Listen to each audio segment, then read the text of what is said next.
В эфире программа «Актуальное интервью». С вами Хамзат Хацеев. У нас сегодня в гостях Хайда Бурсакова, педиатр 4-й детской городской больницы города Грозного.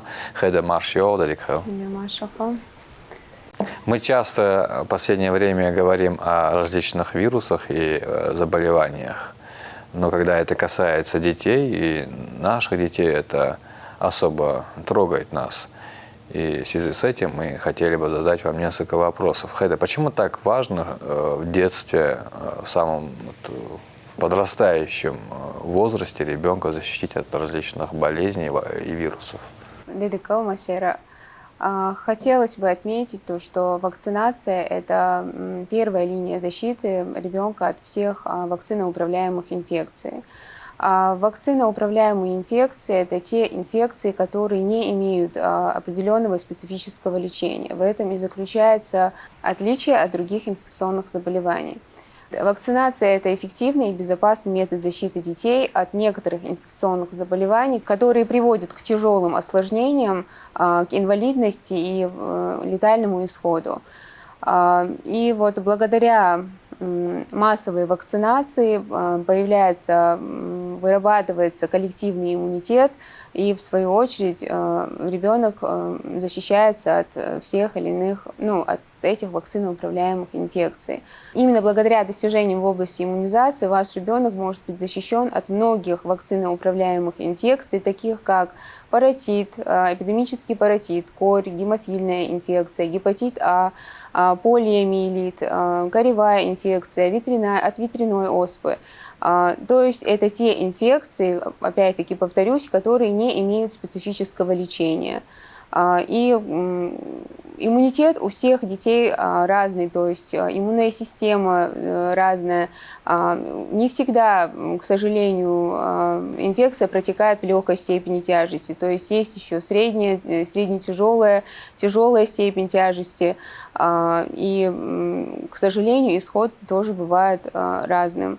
И не всегда, к сожалению, благоприятным. И насколько важно сейчас осознать родителю, что какие-то есть определенные болезни, которые стоит провакцинировать, чтобы в будущем обезопасить себя от осложнений? В нашей стране есть календарь профилактических прививок, по которому прививают всех детей в обязательном порядке. Национальный календарь профилактических прививок – утвержденный Минздравом Российской Федерации документ, регламентирующий сроки и типы проведения профилактических прививок, которые проводятся абсолютно бесплатно по программе обязательного медицинского страхования населения. То есть по этому календарю мы назначаем прививки. Являются ли вакцины безопасными? Как и любой препарат, который мы покупаем в аптеке, прививка тоже имеет свои показания, противопоказания, побочные эффекты. То есть прививка, она защищает, то есть это первая линия защиты от вакциноуправляемых инфекций. Инфекции, которые не имеют специфического лечения, к сожалению. Является ли естественный иммунитет, полученный в результате инфекции, лучше, чем вакцина? Мы проводим в профилактических целях эту прививку. Это это лекарство, которое имеет, конечно, свои побочные эффекты, свои показания, противопоказания, но не имеет никакого специфического лечения. То есть мы не можем вылечить данную инфекцию. Вот если ребенок заболел, конечно, мы можем ему оказать симптоматическое лечение, но специфического лечения данной инфекции нет. Например, возьмем коревую инфекцию. Самым грозным осложнением коревой инфекции является коревой энцефалит, который приводит к летальному исходу, который, вернее, заканчивается... Корь. Да. Простым словом. Да, простым словом корь, которая заканчивается летальным исходом для ребенка.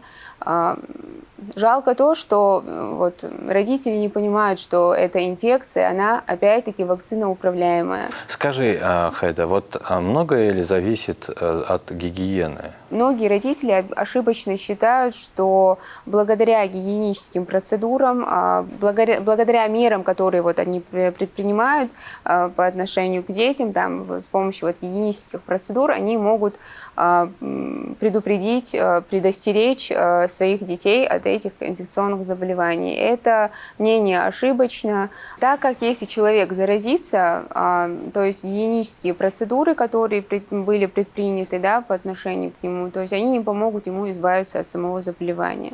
На данный момент не идет эпидемия этих инфекций, так как у нас есть коллективный иммунитет. То есть это благодаря тому, что многие люди, они вакцинированы. Если произойдет массовый отказ от вакцинации, то в таком случае все те заболевания, про которых мы уже забыли, они войдут опять в популяцию. Это говорит о том, что это будет кризис. Это будет нечто вообще очень ужаснее страшно. Кризиса, да. То есть испанка и так далее, вот эти все масштабы, да, те заболевания, про которых мы уже забыли, то есть они вернутся к нам обратно, если произойдет массовый отказ от вакцинации. А как часто вот эти вакцины, их нужно делать? Опять-таки повторюсь, что все прививки делаются по стандарту, есть национальный календарь профилактических прививок, по которому и прививают детей. Есть национальный календарь прививок, есть индивидуальный график прививок. То есть родители, если решили, что на данный момент, что они отказываются от вакцинации, и потом по каким-то причинам, или врач их убедил, или по каким-то иным причинам, если они уже решили все-таки вакцинировать своего ребенка, если приняли такое решение, то для ребенка уже мы подбираем индивидуальный график вакцинации. Это говорит о том, что если все делать своевременно, вовремя, и оказывать правильное внимание своему ребенку, то никаких осложнений не будет. А чем тебя привлекает педиатрия? Ну, вот это направление, которым ты занимаешься в медицине? Нравилось работать именно с детьми. То есть, когда началась практика в педиатрии, мне больше по душе была именно педиатрия. Вы любите свою работу? Естественно. Однозначно. Вы как мать 2 детей, да? Да. 2 сына. 2 сына. Ваши дети, у кого они проходят осмотр? Мои дети проходят у меня осмотр. Бывает, что консультируюсь. И не раз такое бывало, консультировалась и с тетей. А тетя тоже врач? Да. У нас в республике зачастую люди бывают слишком просто относятся к своему здоровью, слишком поздно идут на профилактическое обследование. Вы могли бы пару слов сказать, насколько важно вовремя сделать осмотр своего организма? Предотвратить какие-то серьезные вещи, вовремя сделав осмотр? Скажу именно касаемо детей, то что до года каждый месяц, каждый ребенок новорожденный, каждый месяц он должен проходить профилактический осмотр. То есть, который, например, в месяц ребенок проходит нейросонографию, эхокардиографию, консультацию, УЗИ органов брюшной полости, консультацию невролога, кардиолога, потом детского хирурга, офтальмолога, чтобы предотвратить возникновение этих заболеваний или чтобы не пропустить некоторые заболевания, лучше проходить, конечно, каждый месяц. Мы мамам говорим, что каждый месяц ребенок должен проходить профосмотр до года, а затем уже в дальнейшем год 2 раза, ну там уже в зависимости от возрастного контингента. Хейт, давайте вернемся к коллективному иммунитету, это очень важно, мне кажется. Все-таки от чего он больше зависит? От наших собственных действий, либо от коллективного?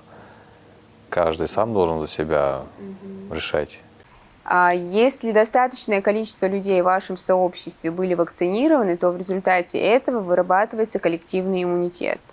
То есть это говорит о том, что инфекция она не может легко передаваться от человека к человеку, ввиду того, что у него выработался уже коллективный иммунитет к данным заболеваниям.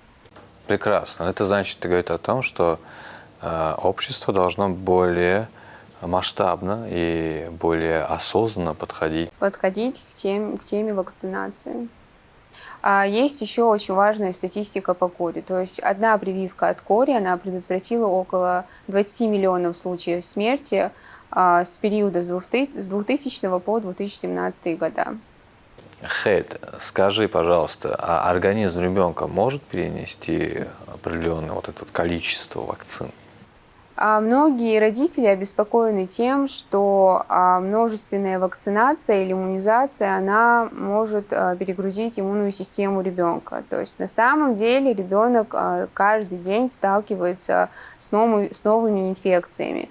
То есть обычная простуда или боль в горле, она может, наоборот, накладывать более тяжелую нагрузку на иммунную систему, нежели чем сама прививка, вакцина.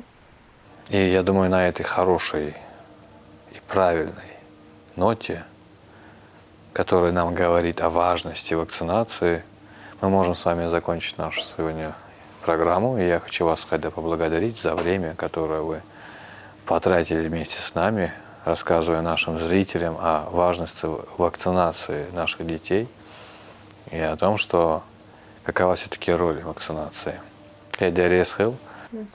Это была программа «Актуальное интерес». С вами был Хамзат Хацеев. У нас в гостях сегодня была Хайда Бурсагова, педиатр 4-й городской детской больницы города Грозного.